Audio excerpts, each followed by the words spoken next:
நான் ரெகுலராக தியானம் பண்ணிட்டு இருக்கேன். இதை எப்போ நான் ஒரு நிறைவுக்கு கொண்டு வர்றது? இதுக்கு ஒரு எண்டு கார்டே கிடையாதான்னு கேட்குறீங்க. ஒவ்வொரு வினாடியும் பறந்து விரிந்து சென்று கொண்டே இருக்கிறதா அந்த பிரபஞ்சம். அப்படியே போயிட்டே இருக்கான், நிறைய கிரியேட் ஆகிட்டே இருக்கான். மனம் நிறைவு பெறும்போது தியானம் தவமாக மாறி, தவம் என்பது இறைவனாக மாறி, இறைவனோடு இறைவனாக சுப்ரீம் கான்சியஸ்னஸாக, யூனிவர்சல் கான்சியஸ்னஸாக, கான்சியஸ்னஸோட கான்சியஸ்னஸாகவே பயணம் செய்வீர்கள்.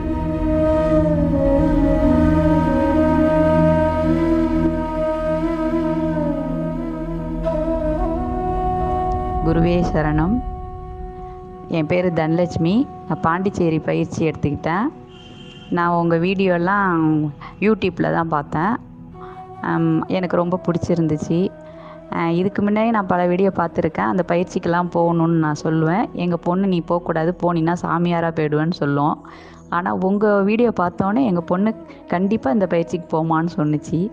அதனால் நான் இது வந்ததில் எனக்கு ரொம்ப சந்தோஷம். முதல்ல உங்களுக்கு ரொம்ப நன்றியும் மன்னிப்பும் கேட்டுக்கிறேன் இத்தனை நாள் நான் பேசாததுக்கு. எங்கள் அம்மா பாட்டிலாம் சொல்லாங்க, ஒரு விஷயத்தை எடுத்துட்டால் வைராக்கியமாக இருக்கணும்னு சொல்லுவாங்க. 48 நாள் பயிற்சி முடித்த பிறகு உங்கள்கிட்ட பேசணுன்னு இருந்தேன். நான் அந்த பயிற்சியில் என்னோடய ஒரு கோரிக்கையை வச்சேன். என் பொண்ணுக்கு திருமணம் ஆகணும், 30 வயசாகிடுச்சு, அதனால் திருமணம் ஆகணுன்ட்டு குருக்கிட்ட சொன்னேன். 47வது நாள் நல்ல செய்தி வந்துச்சு. எனக்கு ரொம்ப சந்தோஷம்.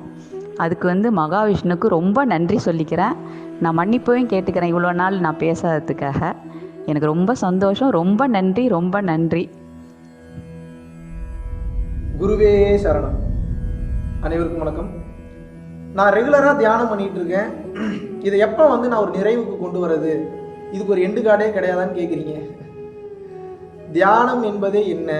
மனதை கடந்து ஆன்மாவை உணர்ந்து, ஆன்மா டிராவல் பண்ணி பிறவில்லா பெருவாழ்வை கடந்த நிலைக்கு போவதுக்கு பேர் தான் தியானம், தவம். அப்படி இருக்கிறப்போ தியானத்துக்கு ஏது எண்டு?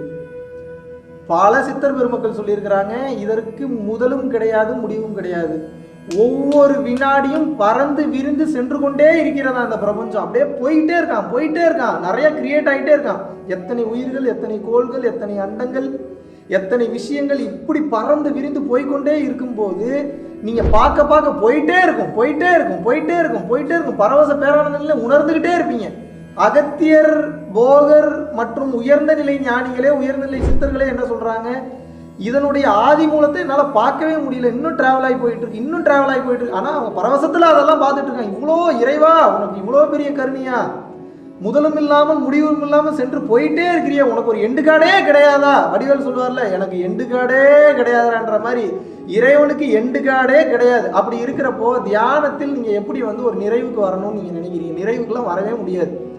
ஆனால் மனம் நிறைவு பெறும்போது தியானம் தவமாக மாறி, தவம் என்பது இறைவனாக மாறி, இறைவனோடு இறைவனாக சுப்ரீம் கான்சியஸ்னஸாக, யூனிவர்சல் கான்சியஸ்னஸாக, கான்சியஸ்னஸோட கான்சியஸ்னஸாகவே பயணம் செய்வீர்கள்.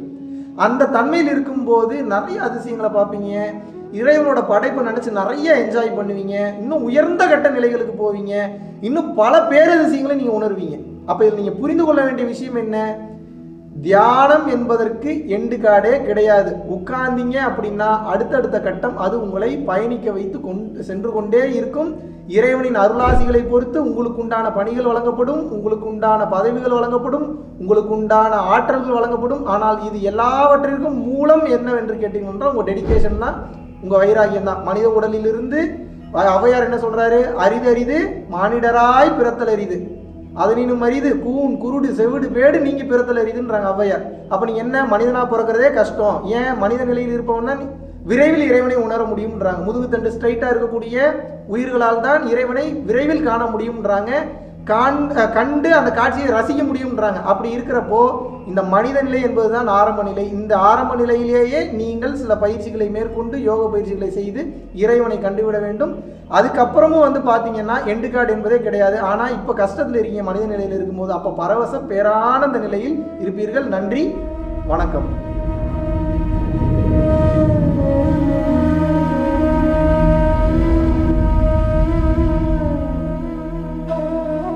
பல லட்சம் மக்களுக்கு உணவளித்து அவர்களுடைய பசிப்பினியை ஆற்றுவதற்குண்டான ஒரு மாபெரும் வாய்ப்பை அந்த பிரபஞ்சமும் மக்களாகி நீங்களும் இன்றைக்கு நமது அறக்கட்டளைக்கும் அறக்கட்டளையினுடைய நிர்வாகிகளுக்கும் மற்றும் தன்னார்வ தொண்டர்களுக்கும் நீங்கள் வழங்கியிருக்கின்றீர்கள். அதன் மூலியமாக பல உயிர்களுக்கு அன்னதானம் பண்ணிட்டு இருந்திருக்கோம். பல உயிர்களுக்கு பார்த்தீங்கன்னா வஸ்திர தானம், துணிமணி எடுத்து கொடுத்துருக்கோம்.